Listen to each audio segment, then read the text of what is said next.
welcome back to my channel. If you are new here, my name is Monica. I like to post anti-MLM and some life content. In today's video, we are going to be discussing some MLM related information. So just as a disclaimer, this video is for entertainment purposes only and just my opinions. And I am still sick, yes. So the energy still isn't going to be 100%, but I'm going to try my best. Okay, so let's get into today's video. There's going to be a few different topics I'm going to talk about, and I do have notes and I do have sources and stuff like that I'm going to read off of my phone. So this is something I've been wanting to make for a while, and this is something that I felt as though I needed to do a little bit more research on before I made a video about it. And as much research as I did, I'm going to leave everything in the description box below because there is so much information out there, and I'm just going to brush over just like a generalized view on the topic, I guess you can say. And I'll leave everything in the description box because the description box all of the links that are going to be in there goes into a whole nother dimension of these topics, and they're really, really great sources. Some sources I found by myself, some sources I found thanks to one of my mods in my anti-MLM group. She actually sent me some of this stuff, so I don't know if she wants her name mentioned in here, but if she does, then let yourself be known in the comment section. But she did send me a bunch of information on this topic as well. Here's what I'm going to talk about. You wanting to leave your MLM. You're on the fence about leaving your MLM. What do you do when you're out of your MLM? How do you file with the FTC? And is deprogramming an actual thing from the MLM? So I'm going to talk on both experience and certain resources that I found online. I'm actually very happy that I waited to make this video because I don't know if it was because of my Beachbody video that I made a few weeks ago, but I have had an influx of people come into my inbox either being on the fence about wanting to leave their MLM, or they want to and they need my help on how to get out. I also had, I'm going to pop up on the screen right here, Beach Bee for free. She also sent someone to me because someone had reached out to her, but she knows that I'm an ex-Beachbody coach, so she told them to come talk to me. So thanks, girl. So I get this question a lot. I want to leave my MLM, but I'm on the fence. Or how did you do it? Let's talk about if you're on the fence first. If you're on the fence about leaving your MLM, what I would suggest you doing is physically write down a pros and cons list. Physically do it. And look at what you have on each side. Just because one list is longer, no matter if it's on the pros or cons side, just because the list is longer on one side, look at the actual reasons that you wrote in there, because some reasons have more power than 3 reasons combined. So physically write down a list of Okay, sorry guys. I don't know if you saw my reaction, but the whole freaking building just shook. There's an Air Force base right next to us, so I'm sure that there was something that just happened at the base. Anyway, now if you reach out to me and you decide to stay in your MLM, that's fine. That's entirely up to you. I'm not here to force you out of your MLM. Do I have a biased opinion? Yes, I do, because I am anti-MLM. But at the end of the day, as long as you're not pitching me and as long as you're doing your own thing and you don't involve me in it and you just want to be friends with me, that is fine. I'm all for that. I'm all for that. I won't support you in your business, and I don't agree with what you're doing, but we can still be friends. And if you decide in the future that you want to leave, you can always reach out to me again. There's seriously no hard feelings. So I just wanted to put that out there because I'd rather someone approach me and talk to me and kind of pick my brain. I'm here to help you. And if you decide that even after talking to me, you want to stay in it, that is on you, and that is your decision. But if you're on the fence about it, it means that you're one step closer to leaving. and you're second guessing yourself, your gut is telling you that something isn't right here.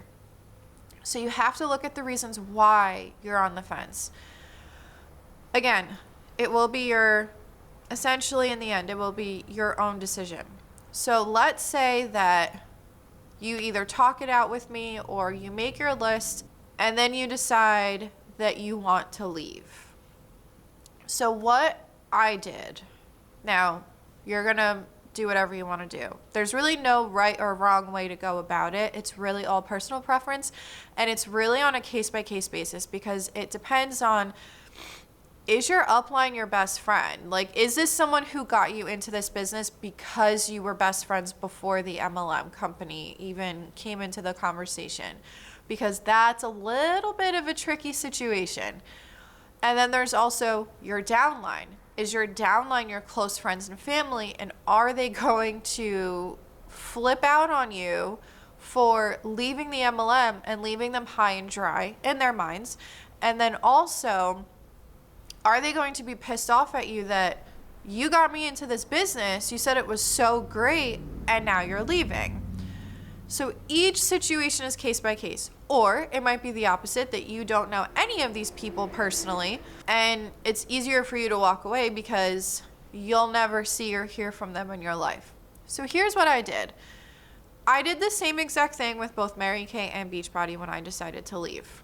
So when I decided to leave, I told my upline that I'm thinking about leaving. I wanted to give you a courtesy message first and let you know that this is something I'm thinking about.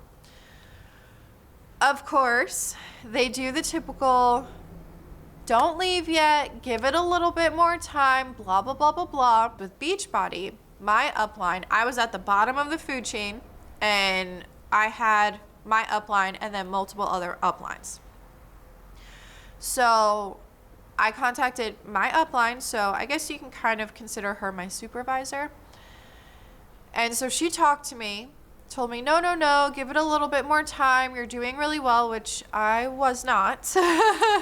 You're doing really well, blah, blah, blah, because I was doing everything that they told me to, bit by bit, and even going the extra mile by migrating everything over to my blog as well. So anyway, what she ended up doing was her and another upline, I think she was, I forget how many ranks above me she was, but she was, like, if you look at the triangle, she was probably about 5 or 6 uplines up, maybe a little bit more, maybe a little bit less, somewhere in there. But this person was really high up in the company. Just to give you a little tidbit of information, she still had a full-time job, okay? Still had a full-time job. So they both tag teamed me in a message and said, hey, stay around for a little bit longer, just a few more months. You'll see all of the money and recruits and all of that. It's all going to come together, and it's all going to come into, your hands. So for both, I stayed because they talked me into it. And at the time, I didn't know how to say no to people. They talked me into it. I stayed. What ended up happening was I was losing even more money, and I was losing even more time. And I just decided to leave quietly, cancel everything, all that jazz. And I slowly removed myself from all of the groups. And that's how I ended things. When I ended things, as soon as I was done, no one talked to me. There was no empowerment anymore because I continued with Beachbody. I continued my, I guess you can say, like, my weight loss journey and my healthy living journey. I continued it. I eventually wasn't doing it with Beachbody, but I continued, and I continued to, whether it was build muscle or whatever the case may be. And I was still talking about it on my Facebook. There was no, hey, you look great, girl. There was no, keep it up, blah, blah, blah. There was none of that. So all of what they were doing when I was in Beachbody was one big facade. That's all it was. What do you do when you get out of an MLM? I asked my anti-MLM Facebook group, I forget when it was, but I asked my anti-MLM Facebook group, how did you feel when you left the MLM? A lot of people compare MLM companies to cult-like, or they have cult-like behaviors. I've actually gone over this when I went over the bite model in the very beginning of my anti-MLM content here on YouTube. And I asked them, how did you feel? Did you feel like you had weight lifted off your shoulders? Did you feel awkward, confused, lost maybe? Like, how did you feel? The majority of people said that they felt as though a weight had been lifted off of their shoulders. A few people had told me that, like privately, that they did feel kind of lost afterwards. Someone that I had recently helped get out of their MLM was talking to me and telling me how they didn't want to lose that sense of community that they had with their uplines and their downlines. They didn't want to lose that because they thought that that was one of the greatest things that came out of being in the MLM company. A lot of other people have also told me that their uplines, when they recruited them, said that, oh, anybody can do this, financial freedom, blah, blah, blah, blah, blah, all that kind of stuff. And then when they were deciding to leave or they were on the fence, you're not working hard enough, the same narrative that we all hear. So a lot of people felt relieved because they knew that they were no longer going to lose money. They felt as though now they can finally live their life. A few people had said that they can now go about their day and go about their life feeling free for the first time in a long time. I will say that when I was in Beachbody, it was live, eat, breathe, sleep, Beachbody. That was my life. Beachbody was my life. As soon as I left Beachbody and just continued on my weight loss journey, it was an amazing feeling. It was like a feeling of euphoria that I'm finally done and I can finally just take time to myself and focus on my health and my fitness routine without having to broadcast it to everyone every single day, multiple times a day. But then there's also some people who felt like they needed to almost deprogram from their MLM company, which is where this next part comes into this video. Because, y'all, I found on the FTC's website, I'm going to leave a link to it below, but I found a PDF document that actually tells you how to deprogram from an MLM company. The FTC has this on their website. Before I get into this document from the FTC, I wanted to go over a few articles. I probably won't go over all of them, but I will leave them linked below, about the cult-like behaviors and the cult-like mentality that a lot of people talk about, especially when they leave the MLM or if they're thinking about leaving the MLM. If you don't know about the bite model yet, and this is your first anti-MLM video, or you've just fallen down the rabbit hole of anti-MLM content on YouTube. So here's a little bit about the bite model. I didn't really go into a full description in my one video here on my channel, so I'm going to go into it right now. But this is from the article.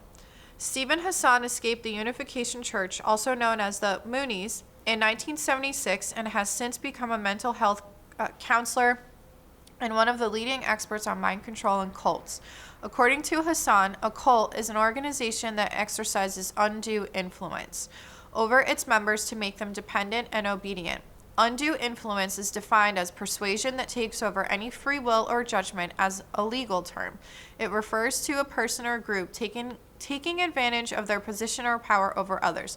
Undue influence is something you are going to hear a lot about in the anti-MLM community when you're talking to someone who is going over more so the psychological background of MLM companies, which the Recovering Hunbot has a ton of really good content on that. Which reminds me, in the beginning of the video, I talked about how I'm going to talk about how to file with the FTC. So just a really quick tidbit, I'm not going to go into depth about it because the Recovering Hunbot actually has a video that takes you step by step how to file with the FTC if, let's say that you had a really, really bad experience with the MLM and you would like to file with the FTC. So I'm going to link her video below. So going back to this article. In cults and other organizations that employ mind control, undue influence is first imposed on victims by showering them with praise and affection and promising a fantasy world or elite status, which is also called love bombing. Once a member is hooked, the organization employs a systematic method of control to disrupt that person's identity and ability to think independently and rationally. So there are multiple things that go into the bite model, which I won't go over the whole bite model because I feel like I've already done that. That's a whole nother video in itself. But there's behavior control, information control, thought control, and emotional control. So that's what they use to compare to something like a cult and kind of see if it actually is a cult or if it is something more like a religion, or which a lot of religions, no offense, are also considered something like a cult. Look at Scientology. Don't come for me, Scientology. But that's how you kind of measure to see if something is a cult. And a lot of times, I compared it to my experience with MLM.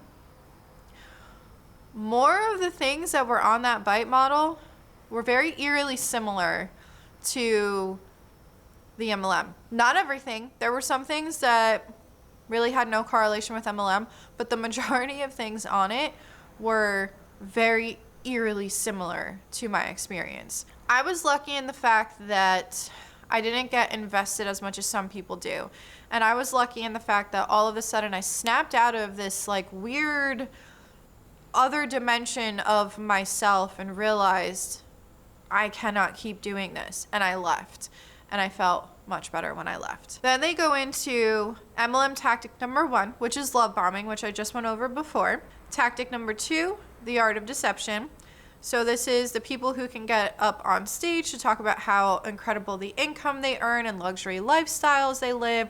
They don't actually make that money selling products. Rather, the income is generated by a huge downline and it's only available to a tiny fraction of the group, those near the top of the pyramid. Obviously, we've talked about this multiple times in not just my videos, but basically any anti-MLM video out there. So this is actually something, when I was on the fence about staying with Mary Kay, this is before I even talked to my upline, there was a conference that was going on. I think I've talked about it here before. And they invited me to the conference. Of course, none of it was paid for. I had to pay out of pocket for both the hotel and the travel and the actual conference itself. And when I went to the conference, there was no substance to the conference. It was all fluff. It was all motivational speakers, which there is a time and place for motivational speakers at conferences like this. I do think that that is very, very important to have at conferences, no matter if it's MLM or anything else. I do think it's important. But that was all that it was. There was no tips and tricks or these are the things that you need to build your business. No, it was just a bunch of people on stage talking about how they've made this money. Single moms, stay-at-home moms, or women who had a corporate job before and they quit their job and now this is their business, which it's not a business. It's not. This is not your own business. You are a distributor for a company. But so that's what the whole conference was. There was really no training. There was no skills or education that was given to me that could help me in my business. There really wasn't. Tactic number 3, financial exploitation. So the article was talking about someone who was actually in an MLM. So despite all her effort, she didn't come close to making a profit. She said the largest sales she ever made were around $200, though most were along the lines of $25 to $50. Considering how much product consultants were expected to keep on hand, PV, also known as personal volume, are not making back crap, she said. So in case you didn't know, I don't know if it's the same for every single MLM, but most MLM companies that I have researched thus far, you do need to keep a PV, which also stands for personal volume. Tactic number 4, guilt, shame, fear.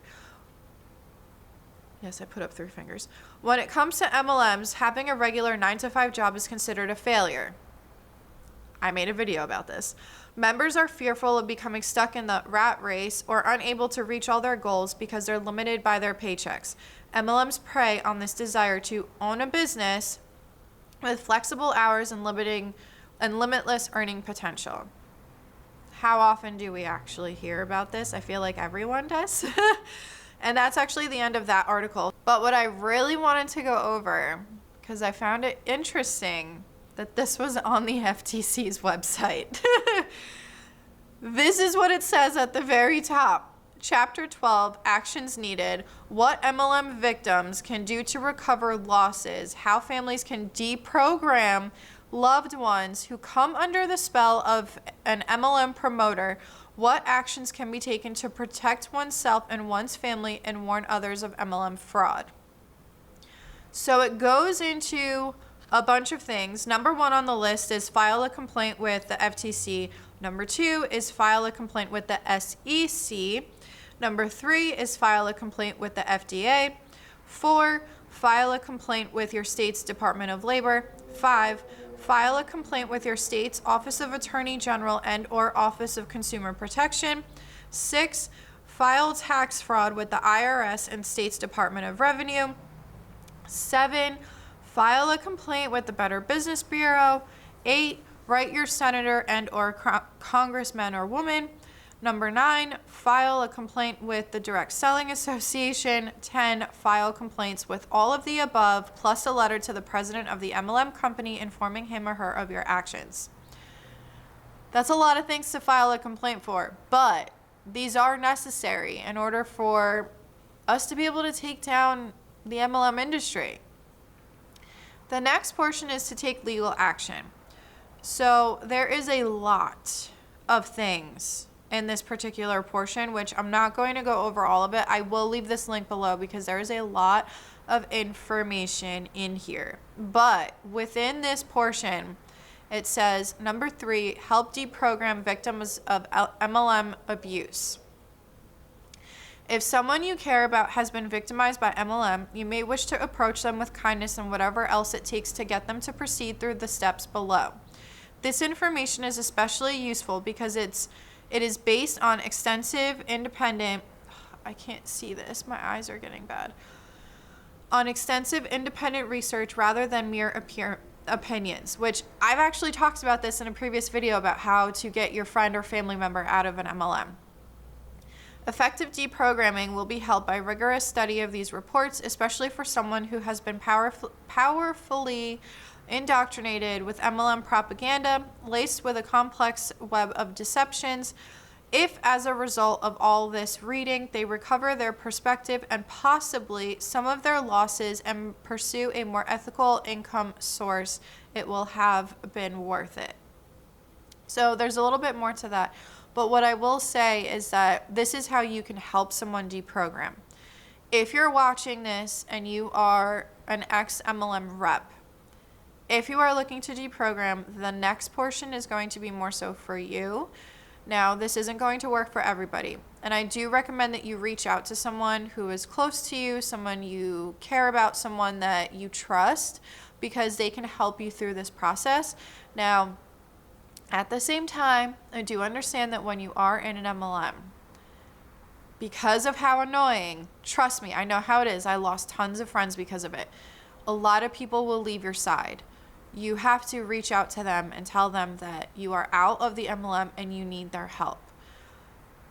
They might say no, but more times than not, if you explain to them how you're actually feeling and how you're feeling that this was a cult and that you don't know how to get back to normal life, if someone does not respond to that, or if someone does not help you after that, that is someone you do not need in your life. That's just my personal opinion.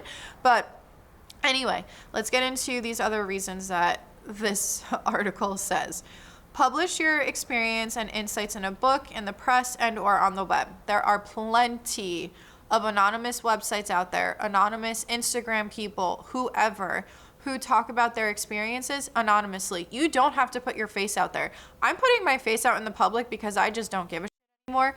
But you can be kept anonymous. You don't have to create a YouTube channel. All you have to do is create this persona. Or if you look at something like drama channels, there are a bunch of drama channels who all they do is they use their voice. They are still anonymous. So if you do want to go on YouTube, you can do something like that too. You don't have to put your face out there. So then we have number 5 for the truly brave. I don't recommend doing this, so I don't know why someone else would say this, but attend an MLM opportunity meeting and or interrupt someone who attempts to recruit you or someone you care about. Pose some of the embarrassing questions guaranteed to make MLM promoters squirm. There is a list of the questions that's also in this article, but you have to scroll like all the way down. So I will leave that in the description box. Find a better income option. So this is something that you will have to do on your own, whether it's going back to, let's say that you quit your full-time job and you did MLM. And let's say that you do still want to work from home. That's something that you're going to have to look into. Do you want a full-time job? Do you want to work from home? There are other jobs out there that you can do from home. I know that, I think it's Amazon. There are certain jobs that you can do working from home. So that is something that I would recommend looking into. It's going to suck. Don't get me wrong. Sorry. This keeps freaking doing something. It's going to suck. Don't get me wrong. And if you do have to go back to a full-time job, you're going to have to get used to that routine again. But there are other sources of income. This next portion, 12 steps for deprogramming victims of MLM abuse. That sounds pretty extreme, but I read through this before this video and they're pretty good. Step 1, ask such persons to momentarily close their minds to all MLM propaganda messages and open their mind to some other possibilities. To start, ask them to read, and there's links in this article too. So this is why I'm saying I'm only going to brush generally on the topic. Step 2, ask them to obtain the compensation plan for the program they are into or considering. Then have them evaluate the program with the 5-step do-it-yourself evaluation. They may find it helpful to read side notes of explanation for each step and blah, blah, blah, blah, blah. That's just going over the 5-step evaluation.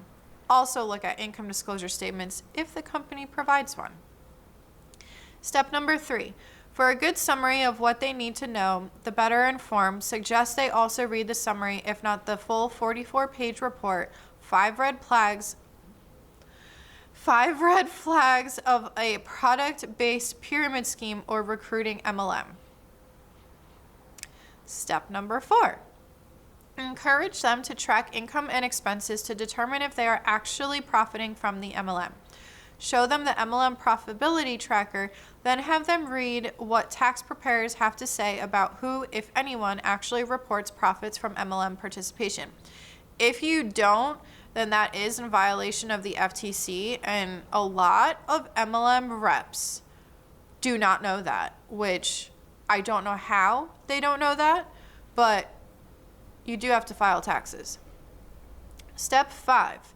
Challenge them to compare the odds of success from MLM participation to classic no-product pyramid schemes and with the odds of winning at gambling. These statistical analyses were drawn from actual reports from the MLM companies themselves and from casinos in Las Vegas. Step 6. If they have been sold on the idea that their MLM products are the latest and greatest in potions and lotions, have them read high prices of MLM products. Do the supplements really work? Are MLM products overpriced? And can they be purchased for less? So that's another good thing that we always talk about here in the anti-MLM community. Step 7. They may want to know why, if all this is true, such programs are allowed to exist or are not prosecuted by law enforcement. We hear this a lot from MLM reps. Pyramid schemes are illegal. Yes, we know that. They're illegal. And if they're illegal, we wouldn't be able to still be a company. Well, it's because depending on the company and depending on how they're scamming people, they just haven't been caught yet. Step 8. They would also be benefited by reading how MLM recruitment is dependent on a whole set of deceptions. In fact, some 40 typical misrepresentations have been identified. Step 9. If they question the information above on the basis of so much research coming from one source, have them go to the consumer-oriented pyramidschemealert.org website. Particularly convincing is the myth of income opportunity in multi-level marketing, which is by Robert Fitzpatrick. Step 10. If they ask what they can do to earn as much or more money than they can in MLM, refer them to 1,357 ways to make a lot more money than in MLM or network marketing. So this will help you when you're looking for a different source of income. Step 12. If they have invested money in products or services sold by an MLM company to do the business, have them consider actions you can take when you have experienced losses from MLM participation. Step 12. Then, after their MLM deceptions have been debunked and they are fully deprogrammed, lighten the mood with some fun cartoons, humor, and satire to put things into perspective. Which I also agree with. Bring all the memes. I feel like millennials are kind of like the meme queens and kings of everything. So the article does keep going, and I would say from being in an MLM, the best way to deprogram is, and I'm saying this because I know that this sounds extreme, I know it does, but I also know that it happens. Look at old pictures, look at old posts on social media. Not saying go back like 10 years or so, because if I go back in my memories on Facebook from 10 years ago, it's like I was a child. What I'm saying is go back to old posts before the MLM. Look at how happy you were in those pictures.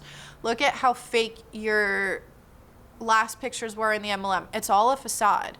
And just look at all of the money that you could have. Of course, don't dwell on it, but look at all the money that you spent with the MLM and look at what you could have done.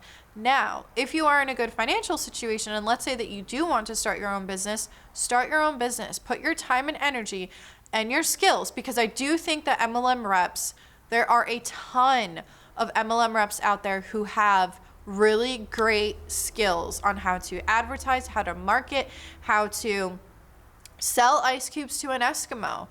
They make their money somehow. And even if they're only selling product and let's say that they don't have a downline, they still have that skill, because there are people who are just making money from their downline, but at some point they had to sell them this dream, the American dream of being able to stay at home, work from home, have your own business. At one point they had to sell that to someone. So if you are in a financial situation where you can start your own business, think of something you're passionate about and use the skills from the MLM that you learned, or the skills that you have naturally. Some people have it naturally, and put it into something. Put it into your passion. Whether it's you want to write a blog about the MLM industry or your experiences, or you want to go on YouTube, by all means do it. But of course, just if you're going on the internet and if you're not going to stay anonymous, please be aware that you are going to get trolls and you are going to get nasty comments. So you do have to have thick skin when you go on the internet. That's just my 2 cents. But just look at your life before the MLM and during the MLM and take that and run with it. You know what I mean? Like, just contact old friends and family. Let them know, hey, I'm so sorry that I was constantly in your inbox. Can we meet for coffee? I'd like to apologize in person. They'll either say yes or no, because either they don't want you in their life whatsoever because of how you acted, depending on your behavior. Some people, some MLM reps have the behavior that is just not forgivable. And that's on the person, of course. Go look for groups that are for recovering MLM reps. Or if you want to go into my anti-MLM Facebook group, you're welcome, as long as you're not an MLM rep anymore. Or if you find people on YouTube, regardless if it's me or if it's the Recovering Hunbot or Savannah Marie or Emily Leah or whoever else you come across on YouTube, the internet, whoever it is, just talk to them, message them, and say, hey, I was in an MLM and I'm having a hard time adjusting back to normal life. How did you adjust back to normal life? All of our stories are going to be different. The people that I did mention, we are all ex-MLM reps, depending on a lot of us are from completely different industries. The MLM police is also another good person to talk to. So I highly recommend talking to them as well. Just reach out to these people. They are people who have been in the MLM industry, regardless of if it was 1, 2, 3, double-digit amount of MLM companies. We all have some kind of experience, and while our experiences will be slightly different, they're all very similar as well. Obviously, because you look at how we are actively promoting the anti-MLM community. And of course, some people will leave the MLM and it's just gone. It's out of their life.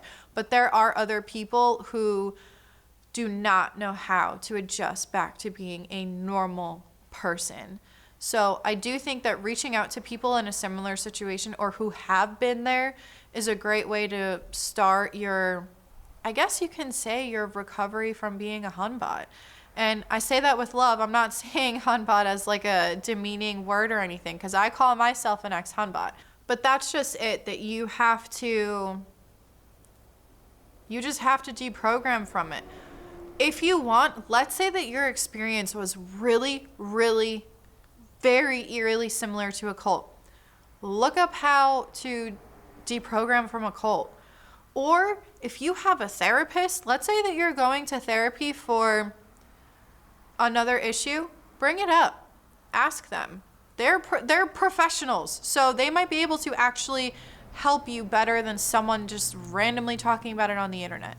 So I know that this video is very, very long. This video has been a long time coming, but I feel like because of how many people have reached out to me recently, I felt that I needed to make this video. I'm gonna leave everything that I found in the comment section below or in the description box below, and you can read all of this on your own time, because there is a ton of information that I didn't cover that is just all in the sources that I have.